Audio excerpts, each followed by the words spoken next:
Coach, first off, congratulations on the win. I noticed in late warm-ups your players were wearing masks. Some of the teams across the country have taken to the court and played games in masks.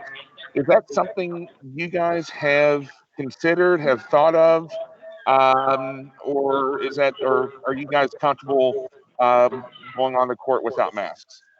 Our kids are comfortable going on the court without masks. We all got tested on Friday. The results come back on Friday night, and then the same thing for Eastern Kentucky. So we feel good about that. We do practice with masks every day. We work out in the weight room with masks on. But this is the one opportunity they get the chance to play in a game without a mask on. Obviously, everyone else on the sideline has one on. And then when they come out of the game, they do put a mask back on. So, we're going to continue to follow these protocols that have been put in place and continue to do everything we can to make sure these players and coaches and, event staff all stay healthy. Michelle with ESPN. Yeah, Coach Walz, I know how hard you've had to work getting opponents with everything that's changed. And I know you tweeted about it, but I think it's probably been even harder. And you put a lot more work in than anybody really knows. Do you feel like this is just something everybody's going to have to get used to this season? Because I don't know that that's going to be any different throughout the year. There's going to have to be a lot of people understanding and being flexible, if you will. Yeah, Michelle, I agree with you.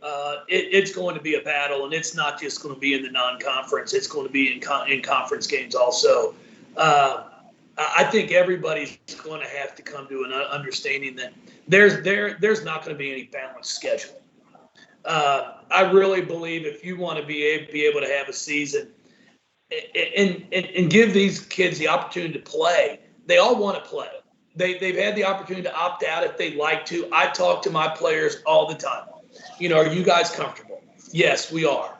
They're comfortable with what we're doing in terms of safety, trying to make sure we are doing everything we can. But this scheduling is going to be chaotic.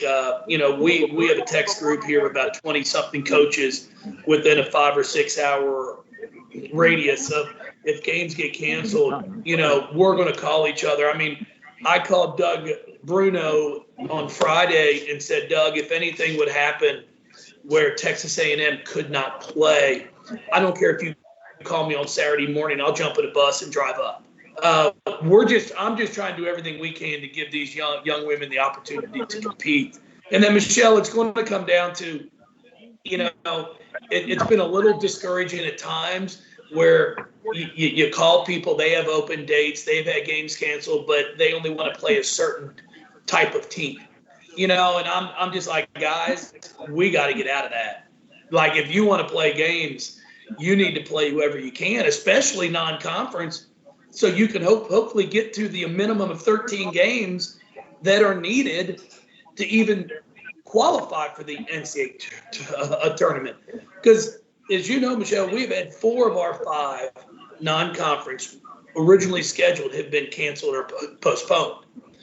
And that's without us being affected by the virus. That's just the other teams. So imagine if that point in time comes where all of a sudden we have to be shut down for 2 weeks. If you're not getting games in now, there's a chance you might not reach the threshold that's needed to even qualify for the tournament. Thank you. Thank you, Michelle. Steve, did you have another one? Yeah, just wanted to follow up with Haley's debut today, home debut. Obviously, there's been a lot of expectations placed on her. How do you feel she played and lived up to those today? Well, I think she's played well. I think she's been very efficient. I'm not sure what she shot in the first game from the 3-point line, but I think it was 50%. She's 5 for 9 today. My thing is a guard. If you can shoot 50% or better from the field and 40% or better from the 3-point line, you're taking good shots. You're not taking bad shots. And that's one of the things that I've really talked with her about coming from high school to this, is about the fact that you won't need as many shots to score if you take good shots. And when you've got a player like Dana Evans and Olivia and Elizabeth Balagoon, and, you just go through our list, Alana Smith out there, it's hard to double on her when you have others that can shoot it and contribute like they can. So it's going to be fun if Dana and Haley continue to develop a chemistry with each other. It could be a really exciting season to watch those two play. Jeff, hey, it's Jody Dumling. Can you just talk about Elizabeth, what she brings to not just scoring, but everything else? I think she had 7 rebounds, 4 assists, 3 blocks, and 3 steals. Yeah, Elizabeth, it's one thing that I keep talking to her about. Is if she'll continue to compete and play hard, she is a stat stuffer. She can change a ball game. Her ability to close out and block 3-point shots is pretty remarkable. I've just got to get her, as we like to joke with her, is like you can't take those smoke breaks. You can't take a 10-second break during a play. And she's really gotten a whole bunch better, and she's learned to compete. And I really think part of her change was when she went and played with the Nigerian national team, getting the opportunity to play with those pros, and they really worked with her and helped her, and she came back, and I could tell her intensity was at a new level, and she's carrying that over. So really pleased with what she's been doing, and just going to continue to challenge her to get more out of it. 6 points off the bench for Marika Kono on 205. Anything else for Coach? Yeah, this is Michelle again, Jeff. If I could just ask you one other question about Dana. Just how good is it to have a leader like Dana when you're in a season like this, where you have to depend on the kids to be mature about changes and differences? How big a factor is she as a leader for your team? No, it's really important for us as a team and for our program. When you've got somebody who's been through it all, she's played in the Final Four, she's been in the Elite Eight. She understands what it takes, and then what she's been able to really get our team to understand and appreciate is the fact that we are a very good scouting team.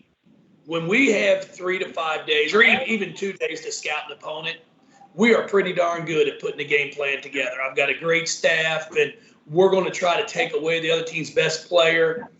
And at this point in time, I've told them, I go, guys, we're at a point now that we might be driving up to play at Cincinnati and have to take a left turn to go play Indiana. Day up. Like, now you've got to be able to guard principles and action instead of trying to stop a certain player. Because I think we could have that much change as this year continues to go along. Thanks, Jeff. Appreciate it. Thank you, Michelle. Anything else for Coach? 9 points as well for Kendall. All right. Thanks, Coach. Thank you, everybody. Stay safe. And after we will be